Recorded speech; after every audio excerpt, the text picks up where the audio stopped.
তুমি জানো না আমি তো চা বানাইতে পারি না। 2টা জল বয়া 3টা চা পাতা 4টা চিনি দিবি, এটাও পারস না? পারি না, সরি। না পারলে হইব, কয়দিন পর শ্বশুর বাড়ি যাইবি, হেন গিয়া করন লাগতো না? চেষ্টা তো করন লাগে নাকি তা? দূরে যা ব্যাং, ভালো লাগে না, করতেছি। নো তোমার চা। শ্বশুর বাড়ি গিয়ে আইডি করণই লাগবো, বুঝছস নি? করণই লাগবো। ভালোই তো হইছে, চা ডাকিলেও স্বাদ হইছে তো। হ্যাঁ, স্বাদ হইছে? হ্যাঁ, খুব স্বাদ হইছে। ইস কে রে।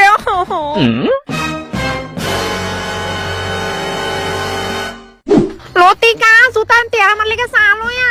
ইস ব্যাং, আনতাছি, দাঁড়াও। লতিকা চপ্পল আনতে আর আমার লেগে 2 ফুটা চা লইয়া তো, আর একটু লঙ্গ দিস। উফ, কত চা খাইতে পারে তারা। লতিকা ফুংটা দিয়ে আর আমার লেগে চা বানা।